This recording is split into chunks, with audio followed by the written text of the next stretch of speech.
Welcome to the Anfield Review podcast. I'm Owen James and this is your Liverpool news update, guys. Liverpool are fast approaching Wednesday night, fast approaching playing a game against Sunderland at the Stadium of Light. A very, very difficult, tricky game for the Reds, especially given Sunderland's outstanding home record, which we'll touch on in this video. We're going to talk a little bit of bad news from France for Liverpool. Not good at all. We're going to talk a little bit obviously around the right back issue going into the game on Wednesday night, and obviously look at where we are at the moment. It's not great, is it, at this moment in time? It is a tricky situation, and look, I've listened to a lot of podcasts and takes on the game on Wednesday night, and I've heard a lot of good stuff. I've heard a lot of crap spoken as well. I even heard on one podcast, I won't name the podcast, them talking about, we shouldn't be judging ourselves against Manchester City. Of course we should. I mean, this is Liverpool. Of course, Manchester City are one of the top teams in England. We're one of the top teams in England. I mean, the person who had that take must clearly be a closet Everton fan. I don't know, random, very weird. I found the whole situation a bit strange on that one. Let's start off with a bit of bad news coming out of France regarding new signing Jérémy Jacquet.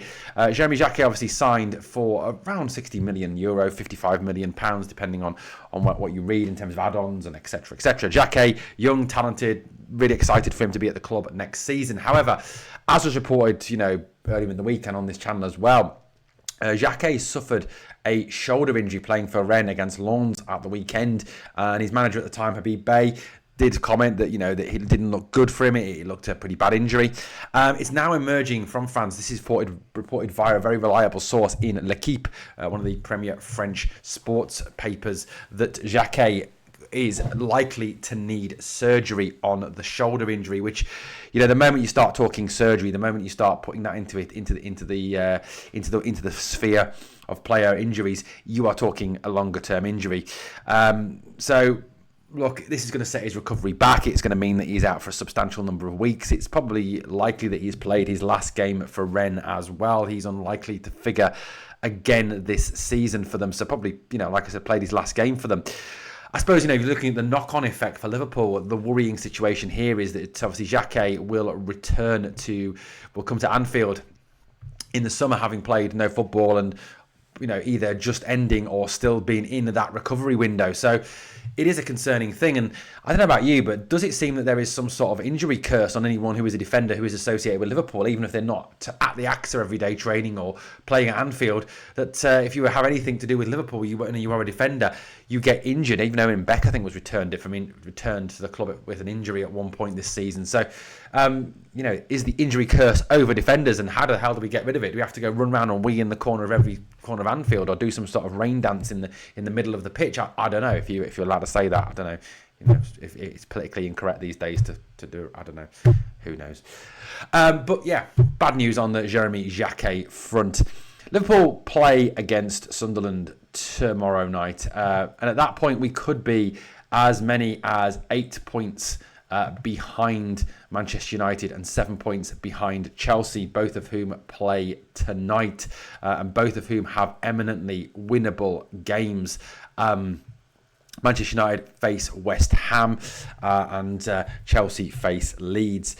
Chelsea-Leeds is at Stamford Bridge. West Ham Man United is at that god-awful stadium in London, but I still expect Manchester United to get something. So, look, going into that game tonight, we could find ourselves 7 points behind Chelsea, 8 points behind Manchester United. Worrying times indeed for the club. And I'll be honest with you, absolutely honest with you, I am very, very much concerned about this game, and we shouldn't be.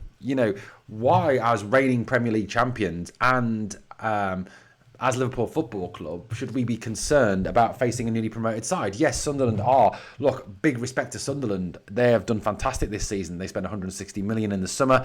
They are staying up easily. They will finish top half of the table. They may even contend for the European spots going into the end of the season. Now all their players are back from AFCON. They did suffer a little bit of an AFCON slump there, as many people knew they would. They've got some very talented footballers in their number, and you look at the situation at that club. The manager, they've got a very good, very tactically astute manager. Wouldn't that be nice to have at our club too? so full respect to them. And it is concerning that we're going into this game worrying about playing them. And that shouldn't be happening, but it is, and it really is happening. Whilst I was doing some research for this video, I found some interesting bits and pieces. This is the Premier League table if you split it down into home games and away games. And of course, I think your eye will of course first be drawn straight away to Liverpool and where we are in the league in these two leagues. So let's have a little look, shall we, at those. Looking at the home league table, we sit 7th. That's pretty bad, considering, Anfield was always a fortress. Anfield is not a fortress. Anfield was always somewhere teams feared to come. They don't now. Under this new manager. We've played 13 games at home. That represents 39 points. We've got 24. We've dropped 15 points at Anfield. That is pretty shocking. Sunderland are 4th in the Premier League home table, earning Manchester United, Manchester City and Arsenal ahead of them. Even Villa are behind them. In the away league table, Liverpool are 9th. Our away record, and tomorrow is an away game, it is shocking. From a 36-point possible, we have 15, and that's under 50% of our points have come away from home. Sunderland, as you can see, are struggling away from home. They have got done even worse. Only 10 points away from a possible 36 for them. So their home form, as you can see, is exceptionally strong. And if we break that down a little bit further and look at that, they've played 12 games at home. They've won 7 of them. They've drawn 5 of them and lost absolutely 0. And in fact, and I'm quite willing to stand corrected on this one. I think and I believe they are the only team in the Premier League who are unbeaten at home, which is a pretty phenomenal record. Now, 5 draws. 3 of those draws have come against Arsenal, Manchester City and Aston Villa, the top 3. They've drawn all 3 against all 3 of those. A 2-2 against Arsenal, a 1-1 against Villa, and a 0-0 against Manchester City. So you can see that they are an exceptionally difficult team to play at home, and it is worrying, that home record. It really is. And that's what kind of gives you the fear. It really does give you the fear going up there to see that home record and how we compare with that one, because it's poor. It's poor. Our away record and our record since September is poor, and our record in 2026 is poor. We lost our last away game, and it is a worry, a major concern. Now, one of the big questions that needs to be answered ahead of the game tomorrow night is who will play at right back. Now, Arne was asked about that in his press conference today. I did watch a bit of the press conference, and then I kind of turned it off because it was just the same old boring shit from Arne Slot. This guy's just a moron. Honestly, he is. Obviously, first of all, he was asked about whether Frimpong will be back. Frimpong, of course, won't be back. He's still weeks away from being back. We know that Conor Bradley is done for the season. So obviously, the attention turns to Joe Gomez. Joe Gomez apparently will return to training today, but Arne basically ruled out Joe playing any part in the game against Sunderland. Very unlikely that he'll play. He may be available for the weekend, but he will not play against Sunderland on Wednesday night. So that leaves an interesting dilemma. Who plays at right back? Now, we have one right back on the books, who is a natural right back, who, common sense would dictate that if you've got a right back who is a natural right back, and this season he came on, he played against Palace, a similar sort of level team to Sunderland in terms of the trouble they'd cause you might be intended to play the guy because he's a right back. But we know that Arne Slot has a zero desire and will not play Calvin Ramsey. For whatever reason, Arne Slot doesn't like young players out of the academy. He very rarely plays Ryan Gamoe. He hardly ever plays Trey Nioni. He chased Tyler Morton out of the club. He's got rid of Harvey Elliott. I think, if these guys were Dutch and maybe he was called Ramskapo, maybe he might get a game. I don't know. But, he ain't going to play. There's not a chance in hell that this guy plays.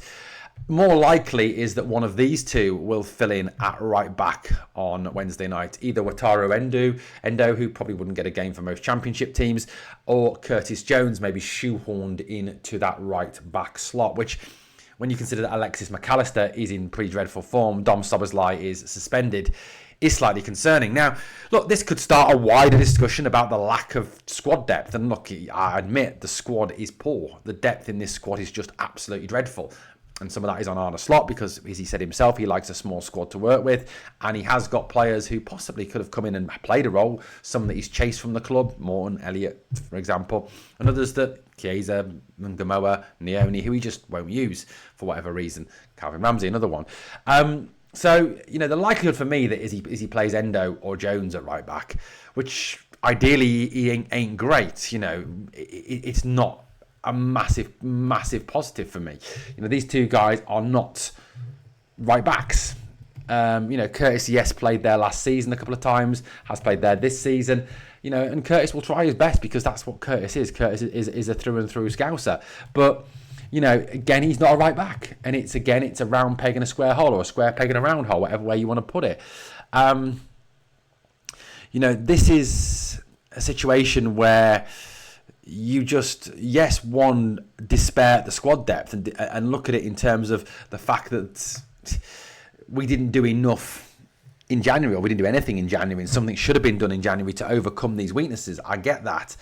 But you look at the left side of Sunderland's team, Mandava and Taibbi, both very attacking, very good, wide left players who will, I think, run rings around Jones and Endo. So it is a concern, a major concern. So, look, what do I think in terms of this right back? I think he'll play, like I said, I think he'll play Endo or Jones, which again shows A, the stubbornness, B, the arrogance, and C, the stupidity of the man.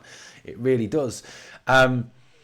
Look, I mean, people talking in the media and people talking on social media, and I get social media, poisonous place, I get enough shit on there. People talking, if we lose tomorrow night, that's the end of Slot. It ain't. We could lose 3-4-0 tomorrow night and he still ain't getting sacked. I'm telling you that now. The club will probably wait till the end of the season, by which point it'll be too late. For me, if you don't sack him after we lose humiliatingly to Forest and PSV, he ain't going to get sacked under any circumstances. Now, I hear people like Ornstein and Steele and James Pearce, what a moron he is, talking about, if results significantly decline, deteriorate, blah, blah, blah, blah, there's a chance of missing out on Champions League, we get sacked. Well, there's already a chance of missing out on Champions League. I think it's highly likely we miss out on Champions League, yet nothing's happening. Slot will be here to the end of the season, we'll finish 6th or 7th, and we'll miss out on Champions League, which will have a huge knock-on. And then you've got to look at Richard Hughes, Michael Edwards and FSG and go, what the fuck are you doing, guys? What are you actually doing? Right, let me know your thoughts ahead of tomorrow against Sunderland. Let me know your thoughts as well about Xhaka and your thoughts about the person in charge of our football club at this moment in time. Thank you for watching the Anfield Review. As always, guys, please like, comment, share and subscribe. Catch you soon.